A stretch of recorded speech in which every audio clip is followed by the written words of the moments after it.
Hey, Drinking Buddies. This is the very first episode of the Drinking Buddy Show.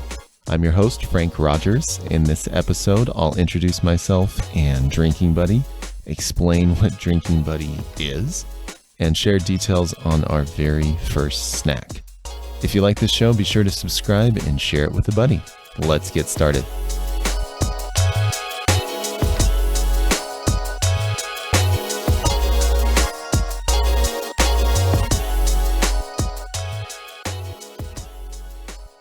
Drinking Buddy started in a tiny town in rural Japan. So if you've never been to Japan, maybe you've got some crazy images about it.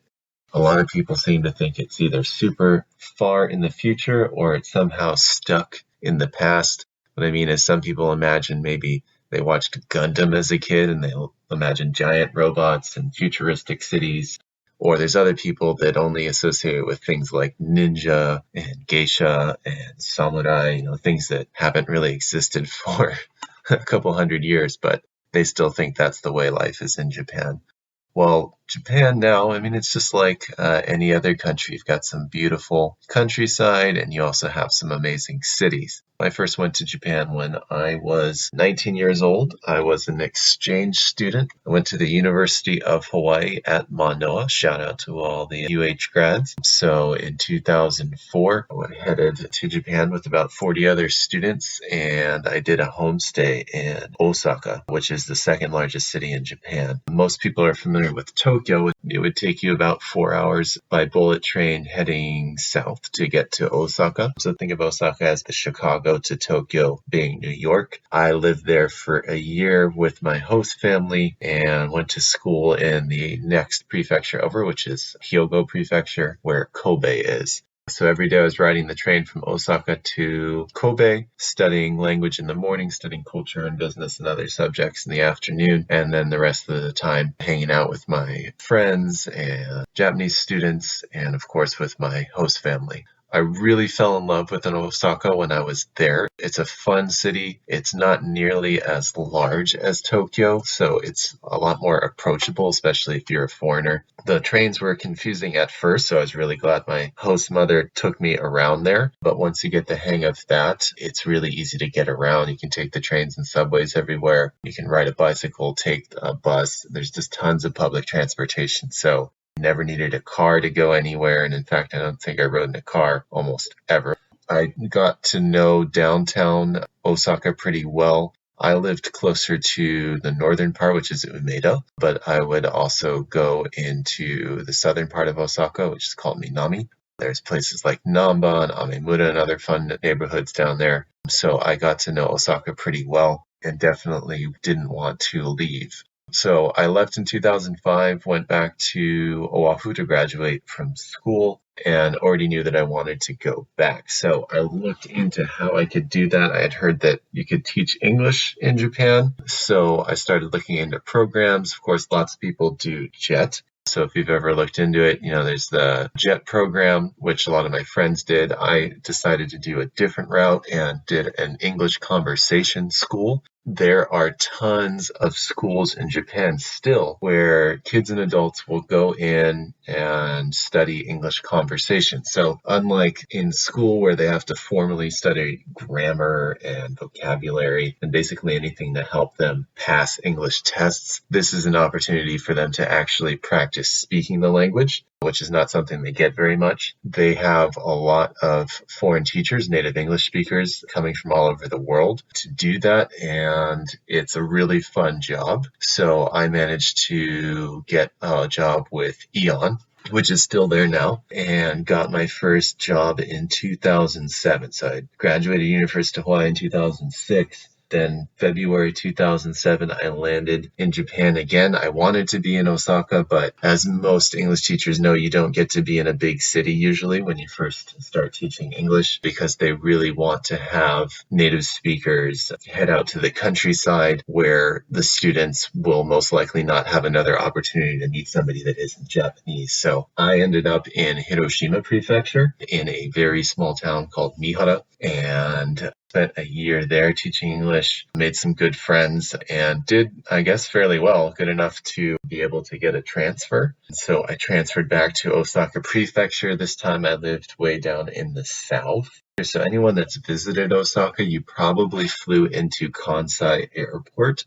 I lived just across the bridge from that airport. So I lived in a little city called Izumisano, nice little suburb, and spent 3 years there. I got to get to know Osaka a lot better than when I was a student, because now I had a little bit of money. And of course, I was a working adult, not a student. So on the weekends and holidays and whatnot, I was always hopping on the train, heading back to downtown Osaka. But I also got to know the countryside out there pretty well. And eventually I met my future wife. She was from a very, very small town. You might call it a hamlet called Yamanakadani. And that is in a city called Hanan City, which is the last city in Osaka Prefecture before you go even further south to the next prefecture, which is Wakayama. It's a beautiful little place. She had grown up there. It's kind of unique because it's a very small town, but they have a train station on the JR line, so it's easy to get to downtown Osaka maybe in an hour and a half. So she kind of grew up in two worlds. She lived out in the countryside, but she also went to a major high school in Osaka Prefecture. Her mother was from downtown Osaka, so she could go shopping and hang out down there when she wanted to. But I just really fell in love with her small town. When she first took me to see it, we went to go see all the cherry blossoms. At first we did a night viewing, and then I got to see them during the daytime. And it's just a beautiful, beautiful place. And her house is right up against a little hill with a small Buddhist temple. And then you walk down and there's a creek nearby and lots of cherry blossom trees. It's just a really beautiful, beautiful place. So that was where I started really getting introduced to the Japanese community versus being in my bubble as an English teacher. Eventually my contract ended as an English teacher, and I temporarily went into Peace Corps, which is a whole long story on itself. Didn't last too long in that, and then headed back to Oahu again, start working in hotels, and brought my then girlfriend at the time to Honolulu. We ended up getting married. We'd head back to her hometown in Osaka every year and always pick up a Japanese snack. When you're Japanese and you travel, you have to bring souvenirs back. It's just the polite thing to do, and it's also pretty common in Hawaii. So we would go to the local snack shop, and it's something that I definitely wasn't used to, having grown up in San Diego, where I'm from. Having just a neighborhood shop. It's not a grocery store. It's not some major place. It's just a mom and pop. Literally, they've got the warehouse upstairs, and then their products are downstairs, and it's all kinds of fun snacks. You had sweets if you were going to have tea, but you also had a lot of salty and savory snacks that you would enjoy with, especially beer. And of course, you could have sake and shochu and other things with it too. And so I would pick up a bag or two here and there, and before I knew it, I'd be walking out with like $100 worth of snacks, and I'd have to get another suitcase to bring it home. And then when I got back to Honolulu, I'd hand that out to some friends and coworkers. Everybody loved what I brought back, so it became a tradition. It was something that I did all the time. And I started thinking, I can't find a lot of these snacks in the US. They're uniquely Japanese. A lot of them are very unique to the stores that I go to in Osaka. They're not from Glico and some other big Japanese brands that you can find at Japanese grocery stores in the US, or maybe you can order them online now. You can get a subscription box and they'll send you all kinds of major snacks like the Poke Chocolate and other really, really popular stuff. But this stuff is so unique and so small scale that I was basically the only one that was getting it. And so I thought, hey, maybe I should start introducing this to other people. My friends really like it, but I wonder if everybody would like that. So that idea just kind of sat in my mind. I was busy working in hotels and working on that career. Didn't really think about it for a while. But then a few years ago, my wife got pregnant and we were expecting our son. And I started thinking more deeply about the future and about what I wanted to do with my life and what kind of impact I wanted to have on things. And I started thinking about my wife's hometown. Again, it's way out in the countryside. Japan has one of the oldest population of any country on the planet. If you look at their population, some countries, it looks like a triangle of young people to old people, but Japan is almost the opposite, with lots and lots of elderly and less young people.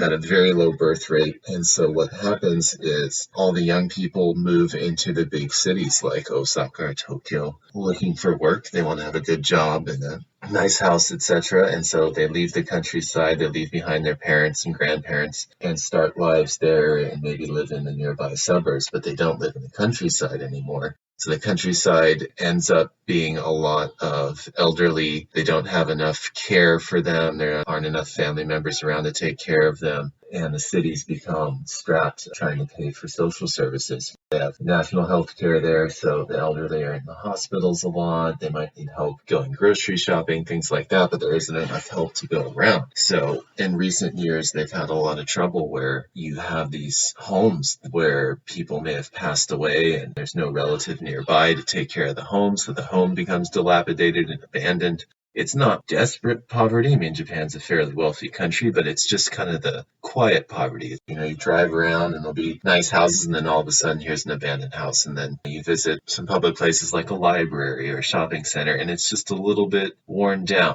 They're keeping it up, but you can tell that the economy is not booming because, again, there aren't young families or young workers in the area anymore, so they're only elderly taking care of it. So my wife's hometown is no different. I thought, well, how can I contribute to this? I don't want to always just come here and visit, and I don't do anything for this area. I want to give back to this area. So that's when I finally decided, okay, I know this snack shop that's in here. I'd love to meet the owner and start importing these snacks and sharing it with other people. And that's where Drinking Buddy started. I was really excited once I was able to meet the owner of the first place I had in mind and start talking about bringing the snacks. I think it's going to be something special.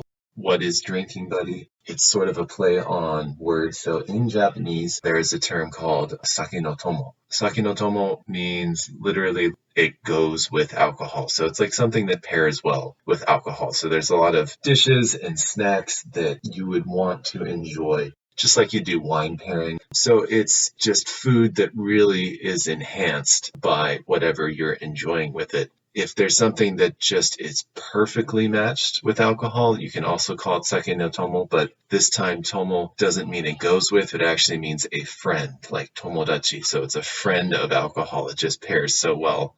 And so I thought, well, how could I introduce the sake no tomo to Americans that aren't aware of it? I realized, oh, hey, it kind of sounds like the word drinking buddy. I've always enjoyed going out in Japan and drinking with my buddies. I like going out here. Now I live in Long Beach, visiting all the craft breweries, and there's all kinds of great Japanese restaurants in LA. And of course, there's a lot of fusion restaurants, all these different places that are trying new things.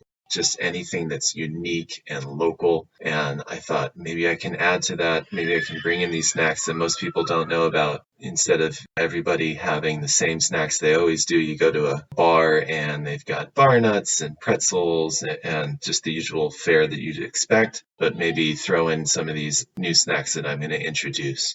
So what do I plan to do with the Drinking Buddy show? I want to introduce you to all the people that I want to meet. I'm still fairly new to the craft brew scene, craft sake, and so there's all kinds of interesting people in Southern California that I want to meet, and I've already got a couple of great interviews for you. I've got a sake sommelier, and I've also got an entrepreneur that has been importing shochu. If you're not familiar with shochu, it's a great distilled sake from Japan. I'm going to be interviewing lots of craft brewers, Japanese restaurant owners, all kinds of cool people that are bringing new flavors and new experiences to Southern California, especially in LA and here in Long Beach. So definitely check it out, and I look forward to sharing it with you. Thanks for listening to the Drinking Buddies show. I hope you liked it. Be sure to subscribe and share with your buddies. Check us out at www.thedrinkingbuddyshop.com and get to know us better on Facebook, Instagram, and Twitter.